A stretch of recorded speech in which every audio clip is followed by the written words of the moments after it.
Hi, everyone, and welcome to our Health Talk. My name is Alina, and my pronouns are she and her. On behalf of the Patient Education and Engagement Program here at the University Health Network, thank you for watching this session on wellness and recreational activities for seniors, sharing strategies to be your best self. At UHN, we strive to provide safe and inclusive care, and that begins by honoring Indigenous peoples. Indigenous peoples are the original inhabitants of this land and for thousands of years have cared for this land. Although we are presenting this health talk in the digital world today, we want to acknowledge, remind ourselves, and encourage you to do the same too, wherever you are currently located, that we are still in the traditional territory of many nations, including the Huron-Wendat, the Haudenosaunee, and the Mississaugas of the Credit River. This territory is governed by the Dish with One Spoon Wampum Belt Treaty, an agreement to share, care for, and protect the resources around the Great Lakes in peace and respect. Today, this territory is still the home to many Indigenous peoples from across Turtle Island. And today, as I listen to our expert speakers talk about the importance of social connections, I'm especially grateful for the land we are on, which supports in making those connections. And we are grateful to have the opportunity to work, learn, and play on this territory. And thank you to those who have submitted questions. The speakers will answer some of the questions at the end of the presentation today. A reminder, you can start to ask questions for the next health talk at the beginning of every month. This helps us to see what people are interested in learning about most, allowing our guest speakers to tailor their presentations to the questions being asked. And with that, I'd like to take a moment to introduce our wonderful group of speakers today. Delcia is a retired travel consultant with over 30 years experience. She graduated from George Brown College in her late 50s as a work and career counselor. She has many years of volunteer experience at the co-op, was a member of the board, chair of community liaison, gardening committee, ambassador for aging in place, and the naturally occurring retirement community, which is NORC. Delcia will also be sharing her story on being a NORC Ambassador and organizing social activities. Samuel Ete is a registered social worker supporting the outpatient geriatric services at Toronto Rehabilitation Institute, University Centre. He has over 20 years of experience supporting older adults and their caregivers in long-term care, community, and hospital. And Charlene Alton is a recreation therapist at UHN, Toronto Rehabilitation Institute with the Linter Centre. For almost 23 years, Charlene has supported adult patients throughout their journey of rehabilitating from a spinal cord injury. Charlene has a strong interest in wheelchair-accessible travel, sports, recreation, and community integration for this patient population. And today, our speakers will talk about the importance of making social connection on your physical and mental health, how to make social connections in the community, and different resources and supports in the community and here at University Health Network. So with that, I'd like to pass it over to Delcia to share more about being a NORC patient ambassador. Over to you, Delcia. Hello, I'm Delcia. NORC is actually a current retirement community, which stands for NORC, where many residents like me are of the age of 65 plus. Since we have many older adults living here, Christine reached out to NORC Innovation Center at UHN to see if NORC program could help us continue aging in place with more access to services and supports. And it turns out they were able to connect us with a NORC coordinator called Catherine, who was able to work alongside as we build an aging in place community. At our co-op, with the help of NORC coordinator Catherine, who works for UHN, from naturally occurring retirement community, we have made a big difference in people's lives. We organize many events. Stand Stoop is my favorite. Once a month, co-op members bring their own mug, their own cup, and we share soup, which Catherine made. They're really delicious with crackers and lots of desserts, coffee, and tea. The first time, approximately 30 people attended.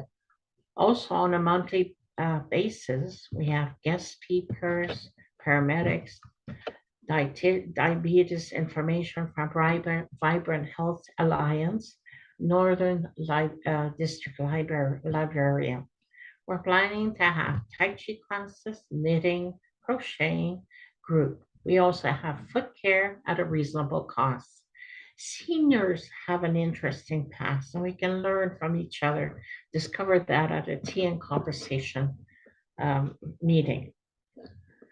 It is so important to socialize and be active. I joined the YMCA Health Club in September of 23 after a 3-year absence. And I cycle and I weight train. In the future, I plan to join the aquafit class and the book club. Being around people has helped me mentally and it was easier to make friends when I was young. Now I make every effort to join activities we have at the co-op with NORC, Chair Yoga, Central Eglinton Center for Current Events, which I look forward to helping every week. Every month, I collect brochures and flyers to post in our lobby to inform our members of community events. The future looks bright. I'm grateful for the help from naturally occurring retirement community. We have accomplished so much for the seniors in our building. Thank you. Thank you so much, Delcia. It's really great to hear of all the activities you've organized and all the work that you've done at NORC for seniors. Thank you for sharing your story. We really appreciate it. And with that, I'd like to pass it over to Samuel and Charlene to introduce themselves and to start us off on our presentation. Over to you. Yes, hello. Thank you for inviting me. So my name is Samuel Late, as mentioned, and I am a registered social worker who has been working in the field of gerontology for over 20 years now. So as a social worker, my primary role is to address the specific challenges of aging by promoting independence, autonomy, and dignity in later life. I assess the individual's needs of my clients by actively listening to their concerns, their perspectives, their needs and wants, and support with the linkage to community supports and/or resources to meet those needs. Over to you, Charlene. Hello, everyone. My name is Charlene Alton. I'm a certified therapeutic recreation specialist, and I am registered with Therapeutic Recreation Ontario. I have been working in this field for almost 28 years. Toronto Rehabilitation Institute Lyndhurst Centre is the largest rehabilitation centre program in Canada for people with spinal cord injuries. As a recreation therapist, I assess and develop a personalized plan to meet your goals. We identify the barriers to your participating in recreation activities, and we work with, and we are a member of the healthcare team. So to start, a study published in February the 20th, 2019 in the Journal of Gerontology Series B, Psychological Science and Social Science, found that older adults who interacted with people beyond their usual social circle of family and close friends were more likely to have higher levels of physical activity, greater positive mood, and fewer negative feelings. How socialization can improve quality of life.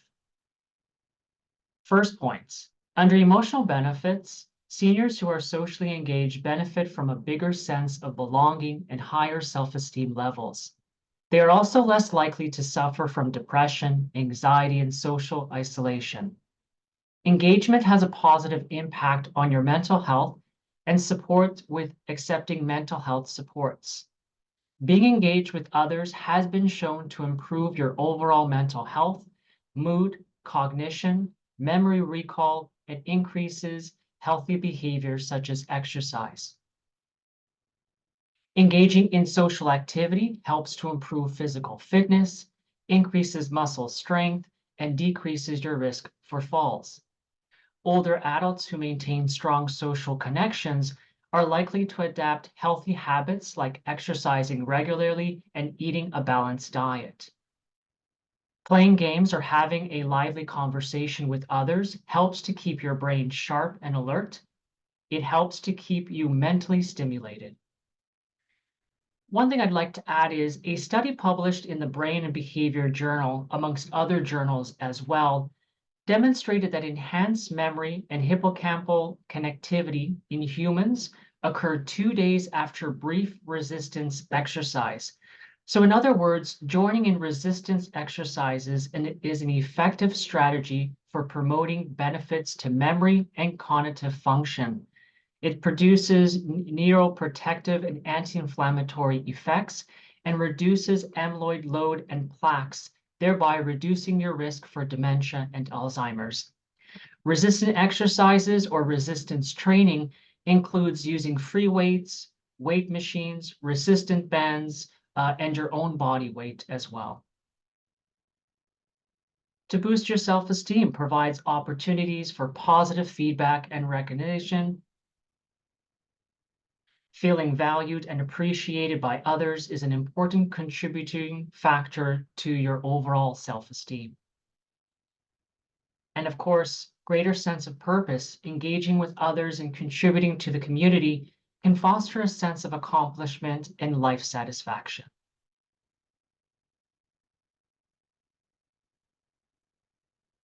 Personality and how it impacts socialization and quality of life.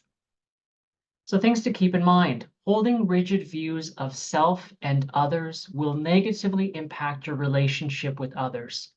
While rigid thinking patterns can be influenced by past experiences, they can also be perpetuated by cognitive biases and cultural norms. It is important to embrace a more positive thinking pattern, as this will have a more impactful way of keeping you socially engaged in your community. Some things for you to consider are: think positive. Don't focus on differences, but focus on commonalities between you and the other person. Break your old thinking habits and encourage flexible thinking. Change your strong beliefs. Be open to new experiences. Enter all your social interactions with an open mind and with no judgment or preconceived notions of how it will turn out. Embrace the uncertainty. Life is filled with uncertainty. Questions to ask yourself before you start. What are your interests? When joining a club, group, or organization, please consider the following. What do you enjoy doing presently? What are your interests? What have you always wanted to try?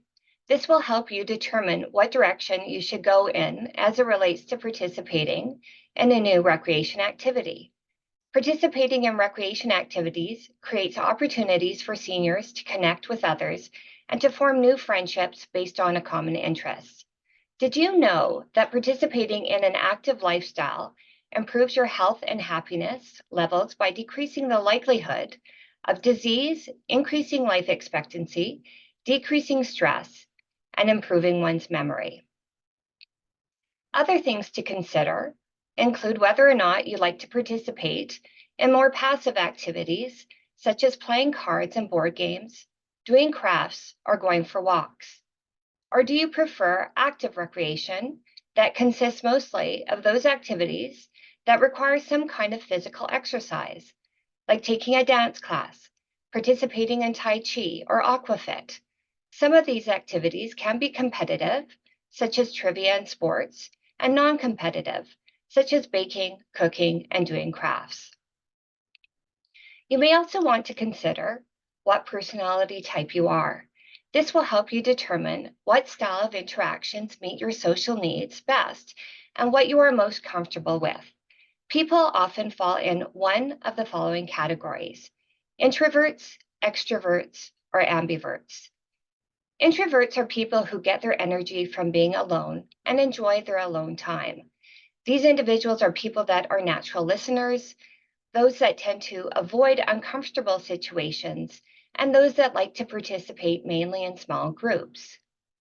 Extroverts are people who get their energy from being around others and enjoy being in a group setting and make friends easily. They also tend to like to try new things.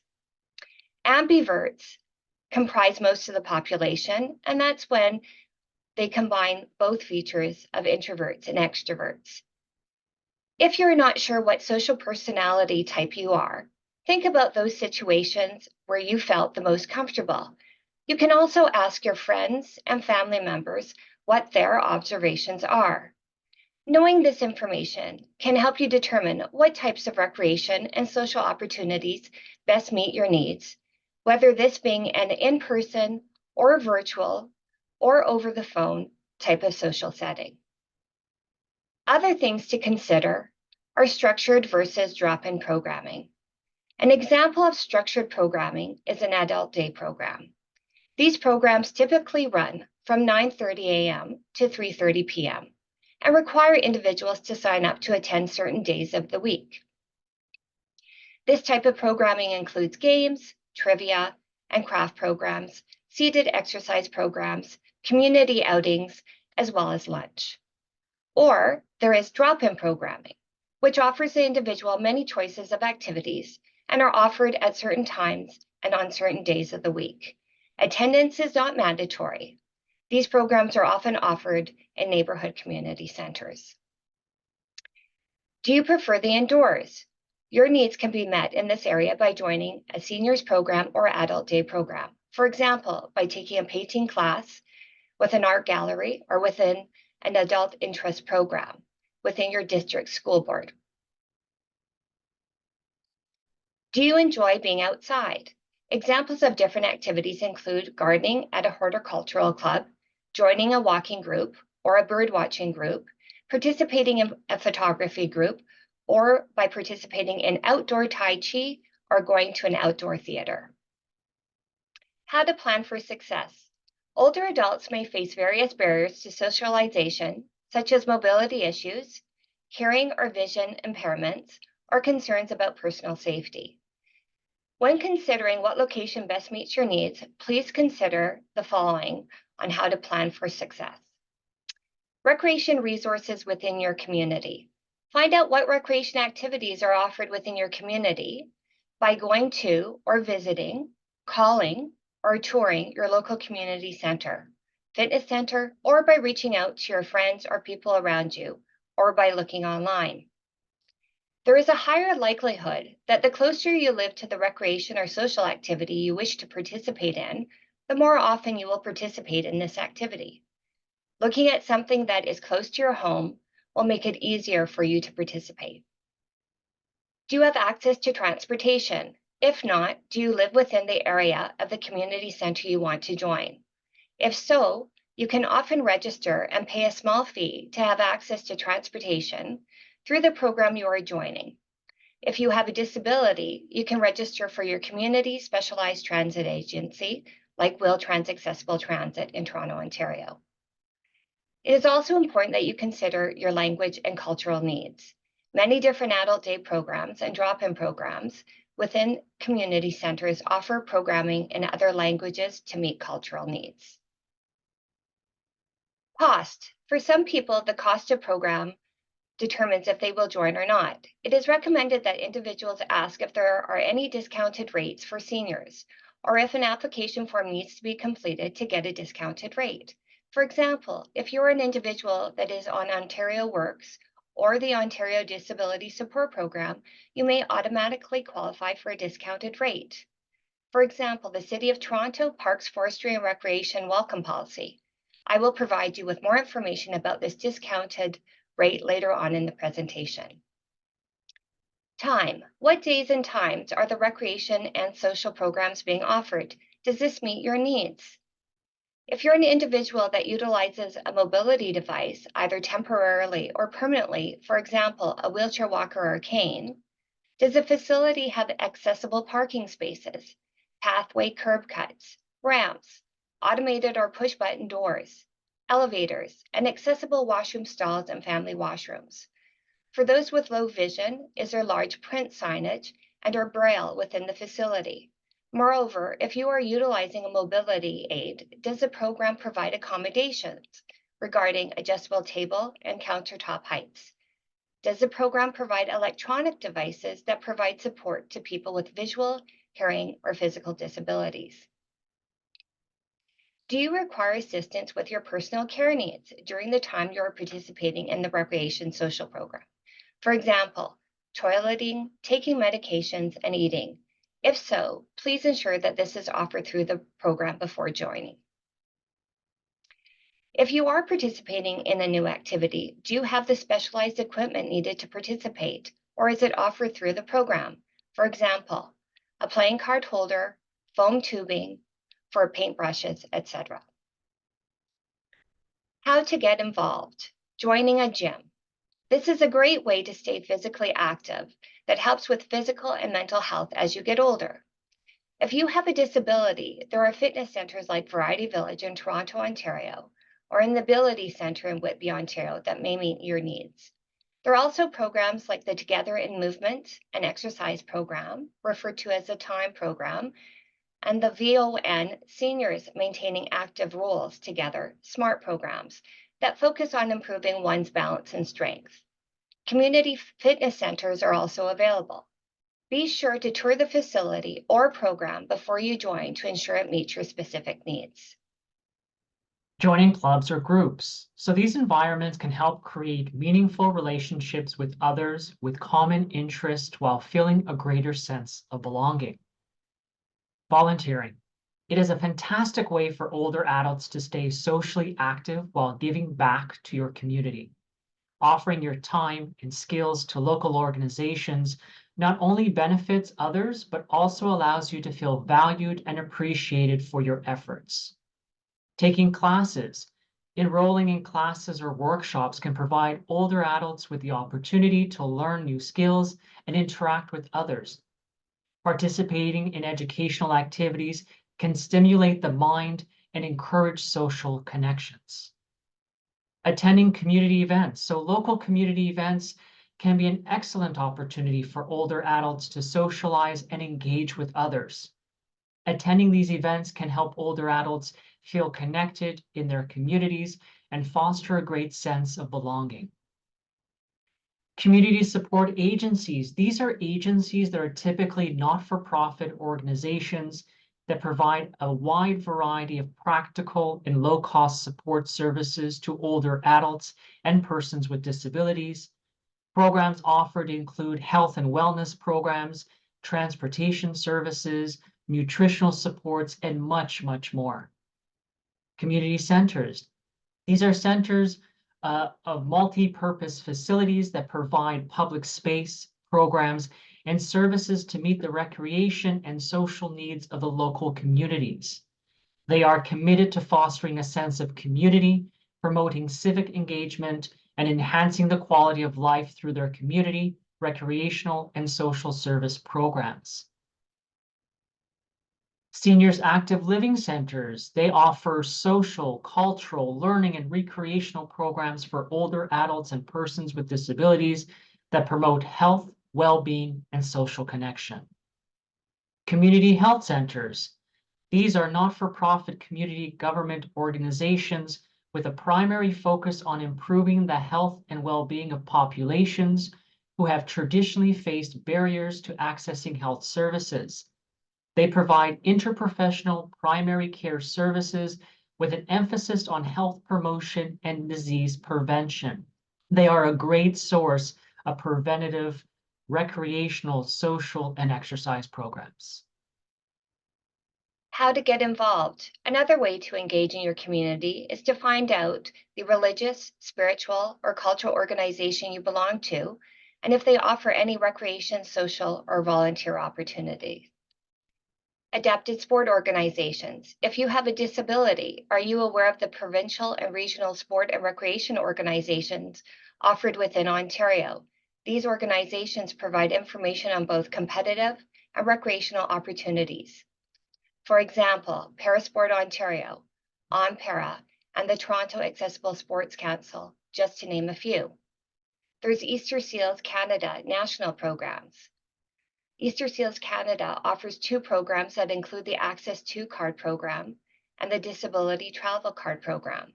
These 2-for-1 cards are intended for people with disabilities that require the assistance of a support person in order to participate in recreational, cultural, and entertainment opportunities available throughout Canada, meaning that the support person would get free admittance or enter at a discounted price. School boards sometimes offer adult interest courses. For example, the Toronto District School Board offers this type of programming called Learn for Life.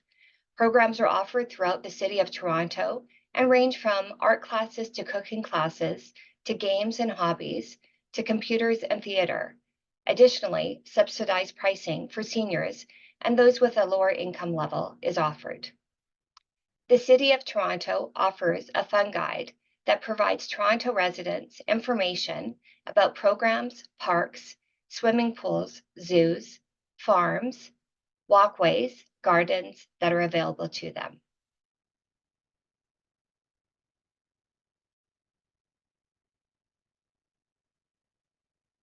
There are recreation fee subsidy programs. The City of Toronto offers the Welcome Policy, which is a recreation fee subsidy program for persons that have a low income. If an individual qualifies for this subsidy, they will obtain credits that can be utilized for any City of Toronto community center recreation programming. If the individual qualifies for the recreation programming funding, so will their family members that reside with them. There's a program called the Active Assist Program.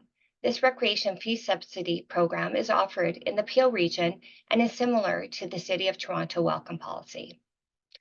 There are seniors discounts. For example, did you know that the City of Toronto provides residents 60 years of age and older a 50% discount when registering for recreation activities through the Fun Guide?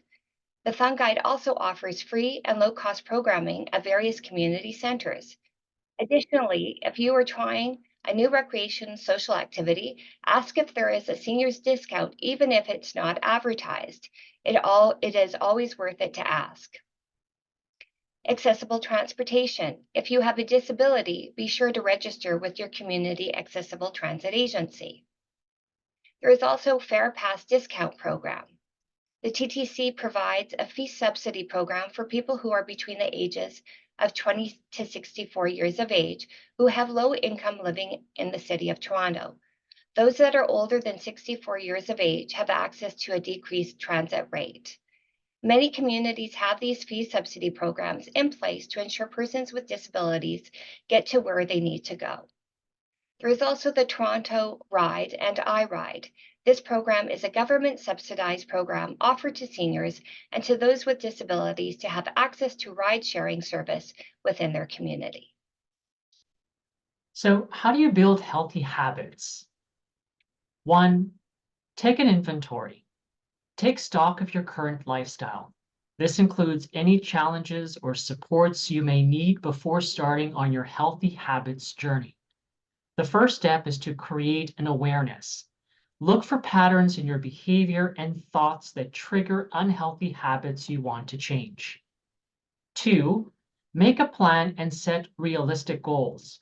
Don't focus on making big or dramatic changes. Focus on making small steps forward, similar to climbing a ladder, one step at a time. The focus is on sustaining and maintaining versus giving up on your goals. For example, if your goal is to get physically active, you may want to join one class per week and build from there as you gain your confidence. It is better to commit to one exercise class than to sign up for 4 and stop going when it becomes overwhelming. 3, find ways to stay motivated. We all lose motivation. Don't wait for inspiration to strike you. Create a routine that will encourage you to keep going, even on tough days. You can keep a log or journal, put it on a wall calendar might be helpful. 4, have an accountability partner. Having an accountability partner helps keep you motivated and accountable. You can both encourage each other to keep on track. You will also be far more motivated when someone else is keeping you accountable. 5, be patient and positive. Rome wasn't built in a day. Keep your eye on the bigger picture. Don't be afraid to try different things until something works. Change is possible. What is most important is to keep moving forward and trying, and trying. Here's a quote to help motivate you in becoming involved in recreation and social activities. Recreation's purpose is not to kill time, but to make life, not to keep the person occupied, but to keep them refreshed, not to offer an escape from life, but to provide life. So where do you go for more information? Here you have a list of some options. First, Toronto Seniors Helpline. This is your linkage to community support such as social, recreational, and fitness programs, transportation services, home care, etc. Anything you need being 65 plus, this is the number to call. 211 is a free and confidential service that easily connects you to the social and community supports. Volunteer Toronto is a charity that builds caring communities by connecting volunteers to the causes that need them the most. Community health centers, as mentioned before, are not-for-profit, community-governed organizations with a primary focus on improving the health and well-being of populations who have traditionally faced barriers accessing health services. They provide a comprehensive primary health care and other services to address the social determinants of health and focus on preventative care. Community centers offer a variety of social, recreational, and fitness programs that are free to low cost. And last but definitely not least, you're always welcome to contact the Patient and Family Learning Centers at UHN. They offer reliable and up-to-date health information to patients, families, healthcare providers, and members of the public. All of these services are free and available in multiple languages. You can always call, email, or visit their center Monday to Friday between 9 a.m. to 4 p.m. You can also visit UHN's patient education website to find out about more resources at UHN. All these links will be available in the description box below. Thanks so much, Samuel and Charlene. I just want to take a moment on behalf of those watching and the Patient Education and Engagement Program. Thank you, Delcia, Charlene, and Samuel for sharing your expert knowledge on this topic and all these various resources that are available in the community. That brings us to the end of the presentation component of our health talk. As mentioned before, we had questions submitted from patients, caregivers, UHN staff, and the general public. So we'll go through some of those questions now and have our speakers provide some responses to them. So our first question is, can you simplify how to make friends, since I haven't done this in a while for various reasons as a senior? So Delcia, I'd like to start with you first to bring in your personal experience on this. Okay, the best way to make friends is to invite a woman, a man to do things they like. For example, go to a movie, go to a restaurant, go out for lunch, for coffee and dessert. I suggested to one of my my old friends, to go to a Blue Jays game to reconnect with an old friend. I think it's important to make new friends, but also keep the old one, especially when we both love baseball. Thanks, Delcia. That's wonderful. Yeah, connection is definitely important. Samuel, what about you? What do you think? I think for me, it's focusing on your interests. That is the key thing. So in other words, ask yourself, what are your hobbies? What are your interests? What are your likes? Once you have been able to identify these, you can sign up for programs that focus on those hobbies, those interests, and those likes. It is far easier to talk to others about common interests than to participate in a program for the sake of being with others. So websites such as meetup.com are a great example for this, where interests, as they say, become friendships. For sure. Thanks, Samuel. So our next question is, should I bring someone with me when I'm touring or learning about a new center? And Charlene, I know you spoke a little bit about this, but I want to get your input on this. Yes, thank you. Although it's not required, having someone with you may help to keep you accountable and motivated. As the saying goes, two heads are better than one. The family member or friend that attends with you has your best interests at heart and can help you decide if this program or community center is a good fit for you. So I would encourage this, but it's not required, definitely. Thanks, Shirley. That's really good to know. And our next question, and I guess our last question, is where can I find professionally run small discussion groups to discuss the psychological stress of aging? Samuel, I think maybe you could answer this one for us. 100%. I would say from your local community support agencies to your local community health centers, there are a variety of options available to support meaningful discussions with other seniors on topics important to seniors. The City of Toronto has a Toronto Senior Strategy, and there are multiple ways to support meaningful discussions to support healthy and positive aging. You can contact 211 for more information and suggestions.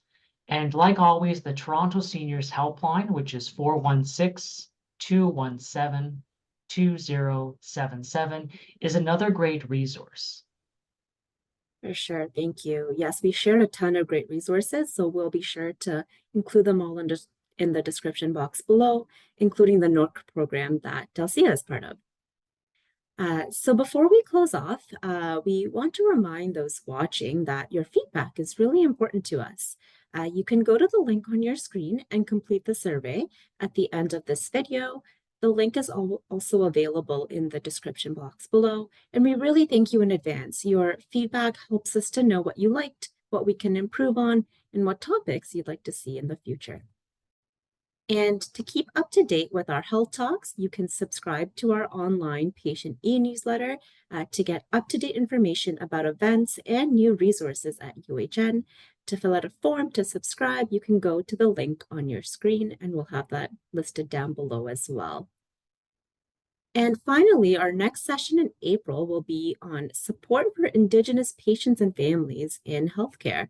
And you can start by asking questions on our Slido link, which is slido.com/UHN Health Talk. Thank you for watching and see you next time.